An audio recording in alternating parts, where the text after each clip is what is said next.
हाजिर है हिंदुस्तान की उन कहानियों के साथ जो नई नजर और नए नजरिए की मांग करती हैं।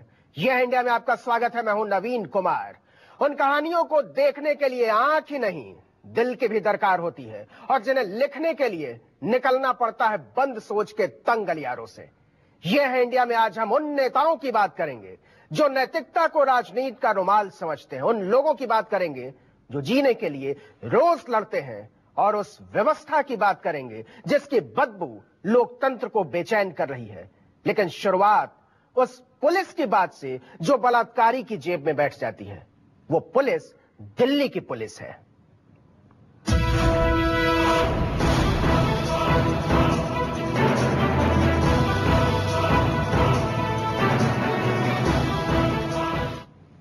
तेरह साल की एक बच्ची से देश की राजधानी में बलात्कार हुआ। परिवार दिल्ली पुलिस के पास पहुंचा। पुलिस ने धमकी देकर भगा दिया। बाल आयोग के निर्देश पर मुकदमा हुआ तो दिल्ली पुलिस के अफसर बलात्कारी की जेब में जाकर बैठ गए। और जब पुलिस बलात्कारी की जेब में बैठ जाती है तो बच्ची के पिता को रेप के फर्जी मामले में फंसा दिया जाता है। 11 महीने के बाद अदालत ने फैसला सुनाया है, बलात्कारियों की मददगार दिल्ली पुलिस के अफसरों के खिलाफ मुकदमा करो।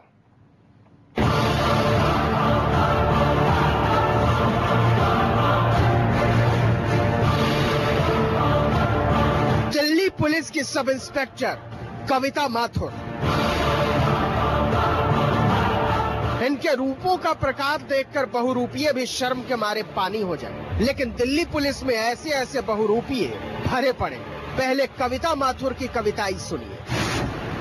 दिल्ली पुलिस की सब इंस्पेक्टर कविता माथुर जालसाजी करती है। दिल्ली पुलिस की सब इंस्पेक्टर कविता माथुर एसीपी के फर्जी सिग्नेचर करती है। दिल्ली पुलिस की सब इंस्पेक्टर कविता माथुर फर्जी एफआईआर करवाती है। और दिल्ली पुलिस की सब इंस्पेक्टर कविता माथुर बलात्कारी के लिए काम करती है। कविता माथुर के बहाने ये एक बलात्कारी के इशारे पर दिल्ली पुलिस के नाचने की कहानी है। मामला जब अदालत में गया तो जज दिल्ली पुलिस के सितारे वाले अफसरों की जालसाजी देखकर दंग थे। फैसले में पता चला कि दिल्ली पुलिस का एसएचओ सुंदर सिंह बलात्कारी की सेवा में समर्पित था। पता चला दिल्ली पुलिस की सब इंस्पेक्टर कविता माथुर बलात्कारियों की मददगार थी।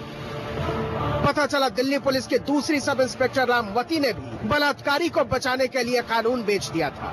रास्ते में मुझे मिला कि मैं तुम्हें ड्रॉप कर देता हूँ, तो फिर मैं उनके साथ बैठ गई। रास्ते में ही सेड गर्मी बहुत है, तो ही ऑफर्ड मी कोल्ड ड्रिंक। तो सर उसके बाद I felt dizziness and then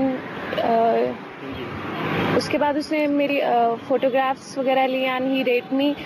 आरोप है कि 7 अगस्त 2014 को 13 साल की इस बच्ची को मुकेश सांगवान नाम के एक दरिंदे ने नोचा था।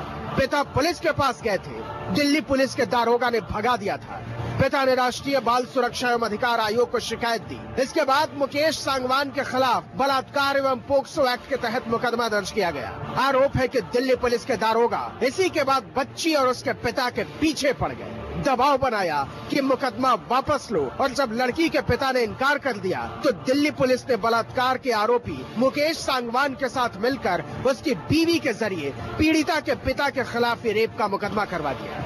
हमारे घर आए एसएचओ, आके हमें बोलते कि आप या तो ये कविता वाली कंप्लेन वापस ले लो, नहीं तो आपके फादर को भी मैं जेल में भेज सकता हूँ। सब इंस्पेक्टर कविता माथुर ने बलात्कार के आरोपी की बीवी की ओर से पिछली तारीख में एफआईआर लिखवाई और अदालत में दलील दी कि असली बलात्कारी मुकेश सांगवान नहीं, 13 साल की बच्ची का बाप है, जिसने अपने आप को बचाने के लिए बेटी का इस्तेमाल किया है। पालम थाने के बड़े अफसर एसएचओ सुंदर सिंह की निगरानी में जांच के नाम पर ऐसी जालसाजी शुरू हुई जिसने जज तक को झकझोर दिया। ऐसा ही कविता है, उसने हमारे को हर तरह का दबाने की कोशिश की। बोले तो केस वापस ले, नहीं तुम्हारे ऊपर भी केस हो जाएगा। कविता ने उन्होंने मिलकर मेरे ऊपर झूठा केस करवा दिया मुलजिम की वाइफ से। दिल्ली पुलिस ने पीड़िता के पिता को बलात्कारी बनाने की एक घिनौनी और शर्मनाक साजिश रची।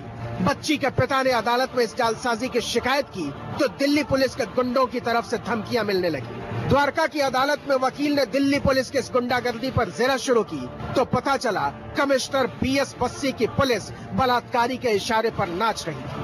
2 जुलाई 2015 को एक्विटल हो गए वीरेंद्र भट्ट जी की कोर्ट से, द्वारका डिस्ट्रिक्ट कोर्ट से, कि उसमें फॉल्स एविडेंस की वजह से कि उनके ऊपर कोई चार्ज नहीं बना। इंतहा ये थी कि सब इंस्पेक्टर कविता माथुर अपने ही एसीपी के फर्जी हस्ताक्षर से जालसाजी के गुल खिला रही थी। अब अदालत के आदेश पर एसएचओ सुंदर सिंह पर एफआईआर हुई है, सब इंस्पेक्टर कविता माथुर पर एफआईआर हुई है, सब इंस्पेक्टर रामवती पर एफआईआर हुई है। काफी बार वो मुझे रास्ते में मिला, कहीं भी, चाहे स्कूल जाते टाइम, चाहे इंस्टीट्यूट जाते टाइम, मुझे ब्लैकमेल करता था। दिल्ली पुलिस ने बलात्कारी की बंदगी में अपनी वर्दी बिछा दी थी। दिल्ली पुलिस ने बलात्कारी के सेवा में कानून के पुर्जे उड़ा दिए थे। दिल्ली पुलिस ने बलात्कारी के सेवा में इंसाफ की धज्जी उड़ा दी थी। देश के लिए यह शर्म है, लेकिन यह दिल्ली पुलिस का सच है। सनी आर्या, दिल्ली, न्यूज़ 24। पुलिस